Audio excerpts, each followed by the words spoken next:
नमस्कार दोस्तों, स्वागत है सभी का ज्ञान गंगा की इस प्रवाह धारा में, जिसमें आज हम जानेंगे संस्कृत साहित्य की दैदीप्यमान परंपरा के अटल ध्रुव कवि कुलभूषण कालिदास जी के बारे में। कालिदास जी का जीवन हमारे लिए एक इंस्पायरेबल है। वो कैसे है, वो उनके जीवन से जुड़ी हुई एक महत्वपूर्ण जो घटना हमें ज्ञात होती है, उससे आज हम जानेंगे। जिन परिस्थितियों में लोग अपनी आत्मा का हनन कर देते हैं, कालिदास ने उस परिस्थिति से निकल करके अपने ज्ञान के चक्षु को इस प्रकार से जगाया कि आज जिस प्रकार से विश्व के साहित्य में, अंग्रेजी के साहित्य में शेक्सपियर का नाम लिया जाता है, उसी तरीके से आदर और सत्कार के साथ पूरे विश्व में संस्कृत साहित्य के जगत के जो अटल ध्रुव या हम कहें सबसे बड़े जो कवि के रूप में कालिदास जी का परिचय हमसे होता है। दोस्तों, मैं आपको जिस घटना के बारे में बताने जा रहा हूँ वो एक किंवदंती है। उज्जैन क्षेत्र के ये वासी थे और इन्हीं के जीवन से जुड़ी हुई ये जो किंवदंती है कि किस प्रकार से एक मूर्ख बालक आज का महाकवि कालिदास बना। दोस्तों, घटनाक्रम शुरू होता है एक राजा के यहाँ से। राजा शारदानंद जो बहुत ही प्रतापी राजा थे और उनकी पुत्री थी विद्योत्मा। विद्योत्मा बहुत ही सुंदर थी। सुंदरी होने के साथ साथ वो विदुषी भी थी। दोनों गुण उसके अंदर थे। समय बीतता गया दोस्तों, और समय बीतने के साथ जिस प्रकार से कि पिता की चिंता अपनी पुत्री को लेकर के होती है, चाहे वो राजा हो या रंक हो, यहाँ भी राजा शारदानंद को अपनी पुत्री के विवाह की चिंता सताने लगी। राजा शारदानंद ने अपनी पुत्री से कहा कि पुत्री, मैं आपका विवाह करना चाहता हूँ। अब आपकी आयु हो गई है, आप सयानी हो गई हो, अब आपका विवाह तो करना ही है। पुत्री ने कहा, पिताजी, आपके प्रस्ताव से मुझे कोई आपत्ति नहीं है, लेकिन मेरी एक शर्त है। शर्त यह है कि मैं उस युवक से या उस व्यक्ति से शादी करना चाहती हूँ, विवाह करना चाहती हूँ, जो मुझे शास्त्रार्थ में हरा सके। पिता ने जब पुत्री की बात सुनी तो उन्होंने अपनी स्वीकृति दे दी। स्वीकृति देने के बाद में राजा ने राज्य में घोषणा करवा दी कि मेरी पुत्री को जो शास्त्रार्थ में हरा देगा, मैं अपनी पुत्री का विवाह उसी से कर दूंगा। राजाज्ञा पूरे राज्य में फैल गई आग की तरह। दूर दूर से जो विद्वान लोग थे वो वहाँ एक एक कर आने लगे। विद्योत्मा के साथ उनका शास्त्रार्थ होता और वो शास्त्रार्थ में पराजित होकर के और वहाँ से अपमानित सा महसूस करके लौट जाते। लंबे समय तक ये परंपरा चलती रही। कोई भी ऐसा विद्वान वहाँ नहीं आया जिसने कि विद्योत्मा को शास्त्रार्थ में पराजित किया। समय बीतता गया। जो विद्वान वहाँ से हार करके जाते, उन सभी विद्वानों ने एक अपना संगठन बनाया और संगठन बना करके उन्होंने ये विचार किया कि हम अलग अलग विद्याओं में पारंगत हैं, उसके बावजूद उस राजकुमारी ने हमको हरा दिया। हम उस राजकुमारी से बदला ज़रूर लेंगे और उससे ऐसा बदला लेंगे जिससे कि वो हमेशा याद रखे कि ज्ञान का ज़्यादा घमंड करना भी उचित नहीं है। दोस्तों, बदले की भावना और सभी लोगों का जो संगठन था विद्वानों का, वो अब विद्योत्मा के प्रति कैसे हावी होता है। घटनाक्रम आगे बढ़ता है। सभी विद्वत समाज एक होकर के और एक ऐसे व्यक्ति को ढूंढने का विचार करते हैं और उससे विद्योत्मा का विवाह कराने के बारे में चिंतन करते हैं, जो बहुत ज़्यादा मूर्ख हो। वो उसको सबक सिखाना चाहते थे कि तेरा ज्ञान ही सब कुछ नहीं है। और इसी उनके अन्वेषण की कड़ी में जब वो एक दिन जंगल के रास्ते से जा रहे थे तो उन्होंने एक पेड़ पर चढ़े युवक को देखा, जो पेड़ की जिस शाखा पर बैठा था उसी शाखा को काट रहा था। सभी जो विद्वान साथी थे वो हंसने लगे और हंसते हुए कहने लगे कि इससे ज़्यादा मूर्ख और कौन हो सकता है। जिस डाल पे बैठा है उसी को काट रहा है। वैसे दोस्तों, आज के समाज में ऐसे लोग खूब मिल जाएंगे। जिस वटवृक्ष की छांव में रहते हैं उसकी जड़ें खोदते हुए मिल जाएंगे आपको। वहाँ वो युवक जिस पेड़ की डाल पर बैठा था उसको काट रहा था, उसको मूर्ख मान करके, और उससे उन्होंने कहा कि युवक, हम तुम्हारा विवाह करवाना चाहते हैं। विवाह की बात सुनते ही युवक उछल पड़ा और उनको आकर के नमस्कार करते हुए बोला, क्या सच आप मेरा विवाह करवाओगे? उन्होंने कहा, हाँ, हम आपका विवाह करवाना चाहते हैं, लेकिन हमारी एक शर्त है। उन्होंने कहा, जी बताइए, आप जो भी शर्त रखोगे मैं सब शर्त मान लूँगा, आप मेरा विवाह करवा दीजिए। देखो दोस्तों, विवाह की बात ही कुछ ऐसी होती है। जिसका विवाह नहीं हो रखा होता है उससे पूछो कि विवाह की बात करते ही उसके मन में कैसे लड्डू फूटते हैं। उसके भी ऐसा ही हाल हुआ होगा। उस मूर्ख बालक ने उनके हर प्रस्ताव को स्वीकार करके और उनके साथ चलने का वादा कर लिया। वो वहाँ से चल पड़े। चलते चलते वो विद्योत्मा के राज्य में पहुँचते हैं। राजा शारदानंद के राज्य में विद्योत्मा के यहाँ पहुँचते हैं और राजकुमारी जो विद्योत्मा है उसके पास अपना प्रस्ताव भिजवाते हैं कि आपसे हम शास्त्रार्थ करना चाहते हैं। हमारे गुरुजी हमारे साथ हैं, वो आपसे शास्त्रार्थ करना चाहते हैं। विद्योत्मा ने कहा, बिल्कुल स्वागत है आपका। उनको जिस कक्ष में जहाँ विद्वानों का सत्कार किया जाता था, विद्वानों से परामर्श किया जाता था, वहाँ उनको बिठाया गया। विद्योत्मा वहाँ आई, शास्त्रार्थ प्रारंभ हुआ। जैसे ही दोस्तों शास्त्रार्थ प्रारंभ हुआ, जो कालिदास के साथ में जो विद्वत मंडली थी उन्होंने प्रथम निवेदन किया कि आज हमारे गुरुदेव जी का मौन व्रत है, आज ये बोल नहीं सकते, आज ये बोलेंगे नहीं। विद्योत्मा ने कहा, जब ये बोलेंगे नहीं तो इनको लाए क्यों? कि नहीं, ये नहीं बोलेंगे, ये हमें संकेत देंगे, हम उस इनके प्रश्नों का आपके सामने जो है समझा देंगे आपको।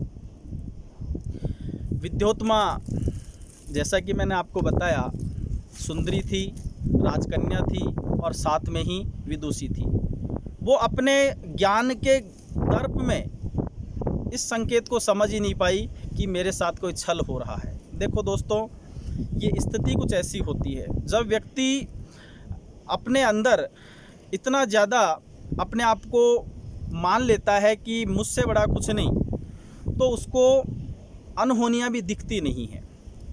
शायद ऐसा ही कुछ रहा होगा विद्योत्मा के साथ, उसको भी नहीं दिखा और विद्योत्मा ने उनका प्रस्ताव स्वीकार कर लिया। शास्त्रार्थ प्रारंभ हुआ और जैसे शास्त्रार्थ प्रारंभ हुआ, विद्योत्मा ने पहला प्रश्न रखा।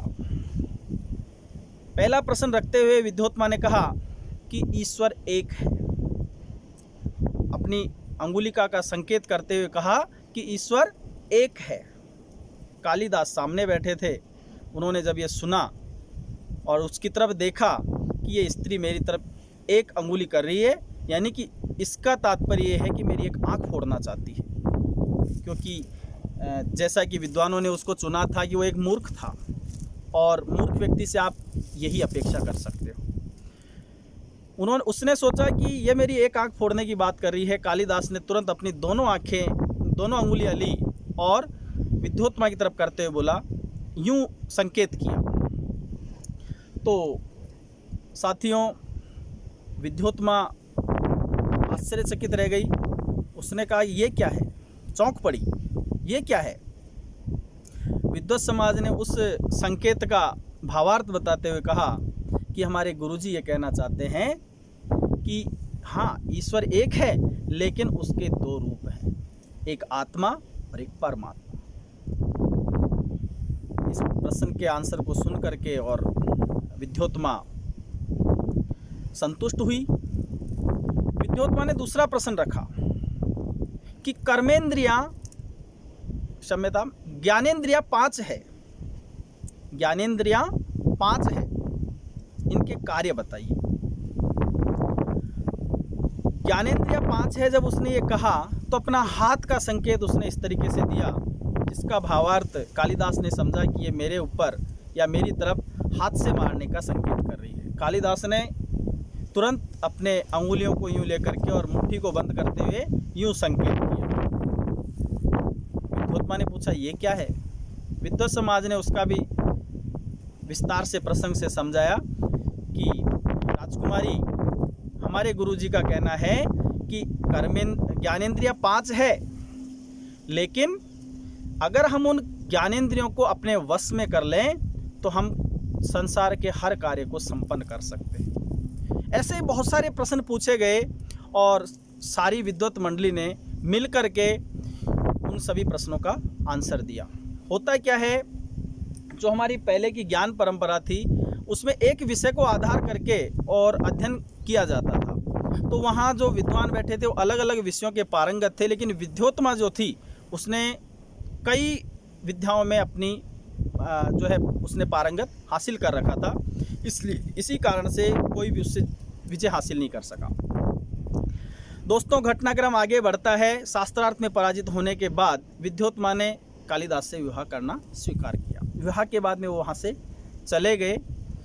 दोस्तों, बताया जाता है कि जब वो अपने घर गए, कालिदास के घर गए, तो कालिदास का घर एक मंदिर के पास में छोटी सी पहाड़ी थी, जैसे कि मैं खड़ा हूँ ऐसे एक मंदिर के ऊपर एक छोटी सी पहाड़ी थी, उसके ऊपर उसका घर था, क्योंकि वो एक चरवाहा था और वहाँ कालिदास रहता था। वो अपने जो घर था उसकी मुंडेर पर वो दोनों बैठे थे, तभी नीचे से एक ऊँटों का दल वहाँ से निकला।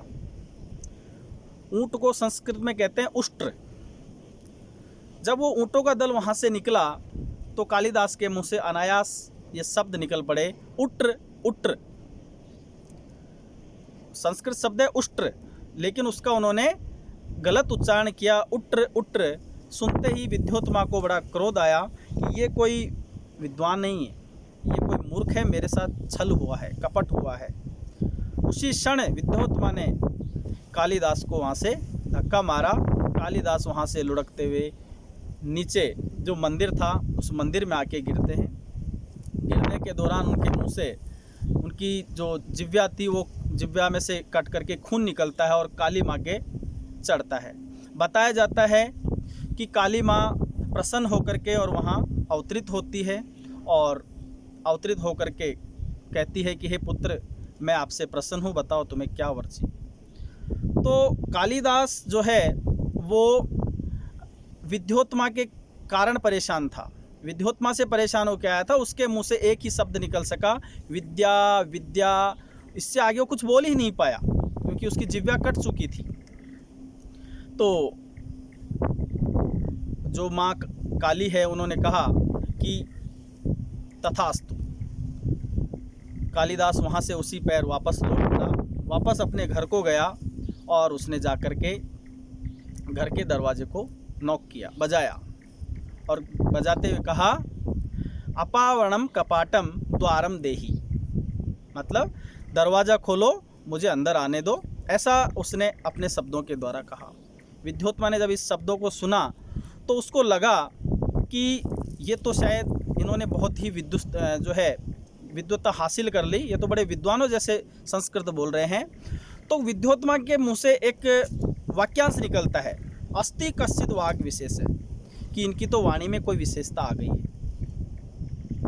कालिदास जो है इन्हीं शब्दों से इतने इंस्पायर हुए, अपनी पत्नी के मुंह से निकले 3 शब्दों से इतने प्रभावित हुए कि 3 शब्दों को लेकर के उन्होंने 3 काव्य रच डाले। उनका जो काव्य है, जो इन तीनों शब्दों को लेकर के रचा गया है, पहला शब्द है अस्ति। अस्ति शब्द से लेकर के उन्होंने कुमार संभव नामक महाकाव्य की रचना की, जिसका पहला श्लोक है, अस्ति उत्तरश्याम दिशि देवतात्मा हिमालयो नाम नगादि राजे। इस पद्यांश से शुरू होता है। दूसरा जो उनका ग्रंथ है वो है मेघदूत खंड काव्य, जिसका पहला ही श्लोक कश्चित शब्द से शुरू होता है, मंदाक्रांता छंद का, कश्चित कांता वीर है गुरुना स्वाधिकारात् प्रमात। ये इसका पहला श्लोक का अंश है। और जो तीसरा शब्द था अस्ति कश्चित् वाग विशेष है, तो वाग शब्द से उन्होंने तीसरा महाकाव्य रचा, जिसका नाम है रघुवंश महाकाव्य, जिसमें भगवान राम के वंशजों का वर्णन किया है।